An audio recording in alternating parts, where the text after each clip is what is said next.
They ruled Hollywood, then disappeared forever. One night, she got into a cab in Los Angeles. She told a friend she had to meet someone. She was never seen again. No body, no note, no closure. Just a half-finished sentence in a Hollywood story that should have ended in glory. This isn't a movie plot. This really happened, and she isn't the only one. Tonight, we uncover the stars who stood at the very top of Hollywood and then simply vanished. Some by choice, some we still don't know. Stay until the end, because one of these mysteries has never been solved. Hollywood loves a story with an ending, a divorce, a scandal, a funeral, something to close the chapter. But every so often, a star reaches the absolute peak of fame, and the chapter simply stops. No final bow, no goodbye interview, just silence. Tonight we're examining two of the most haunting cases in Hollywood history. One star who chose to vanish from the world entirely, and one who vanished in a way nobody has ever been able to explain. But to understand how strange their endings were, we first need to understand how high they flew. Greta Garbo arrived in Hollywood from Sweden in 1925, barely speaking English, signed to MGM on the strength of a single foreign film. Within a few years, critics were calling her the most enigmatic face the camera had ever captured. She didn't smile for photographers. She rarely gave interviews, and audiences couldn't get enough of the mystery. Meanwhile, in the late 1940s, a young dancer and bit-part actress named Jean Spangler was clawing her way up the same ladder Garbo had climbed 2 decades earlier. Small film roles, modeling work, connections to powerful men around the studio system. She wasn't famous yet, but she was getting closer every month. Both women were on their way up. Only one of them would get to choose how her story ended. By the early 1930s, Garbo was MGM's biggest asset, bigger than the studio system itself, with a contract reportedly worth more than almost any other actress in the world. Films like Anna Christie and Camille made her an international icon. Her nickname, the Swedish Sphinx, wasn't just about her looks, it was about the wall she built around herself, even at the height of her power. Jean Spangler, by contrast, was on the rise in a far rougher corner of Hollywood, dancing in clubs frequented by mob-connected figures, reportedly linked romantically to men who moved in dangerous circles, and chasing the kind of break that could turn a bit player into a star.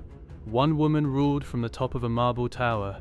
The other was clawing at the door, and both were about to disappear in ways nobody saw coming. Sudden disappearance. In 1941, at the peak of her career, Greta Garbo finished filming a movie called Two-Faced Woman, and then simply stopped. No farewell tour, no retirement special. She was 36 years old, one of the most famous women alive, and she walked away from movies completely, forever. Then, on October 7, 1949, Jean Spangler told her family she was going to a film shoot and would be home late. She kissed her daughter goodnight. She never came home, her car was never found, her body was never found. Two completely different kinds of disappearance. One a deliberate, total withdrawal from the spotlight. The other, an unsolved void that swallowed a woman whole. But which one was actually stranger? The answer might surprise you. Garbo's vanishing, while shocking, had an explanation rooted in her personality. Friends described her as someone who never wanted fame in the first place, only the work. But Spangler's case took a horrifying turn just 2 days after she vanished. Police found her purse torn in Griffith Park.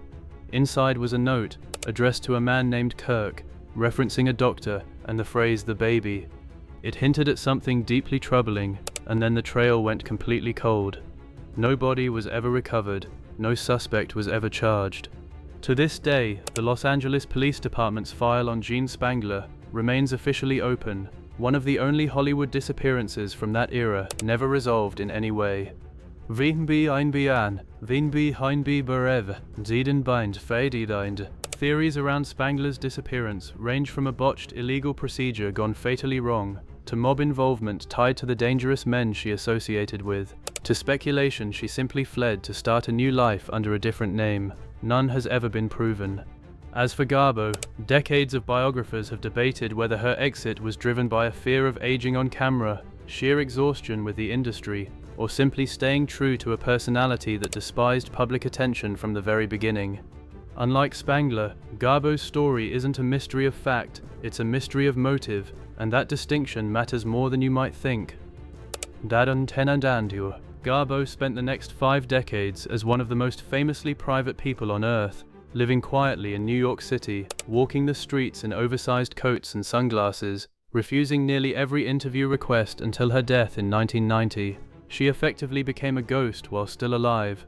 Jean Spangler's family searched for her for years, clinging to any lead. No anniversary, no tip, no decade brought them an answer. Her case file remains a thin, fading folder in an LAPD archive, one of Hollywood's oldest open wounds. Legacy. Greta Garbo is remembered today as the ultimate example of leaving fame entirely on her own terms, proof that even the brightest star can choose darkness and survive it. Jean Spangler is remembered very differently, as a chilling reminder that Hollywood's golden age had a far more dangerous undercurrent than the glamour shots ever revealed. 2 women, 2 disappearances, one closed by choice, one still wide open after more than 70 years. So the next time someone tells you they know everything about old Hollywood, ask them this: what really happened to Jean Spangler? Because to this day, nobody actually knows. If this kept you up at night, subscribe, because next episode, we're opening a case file Hollywood tried hardest to bury.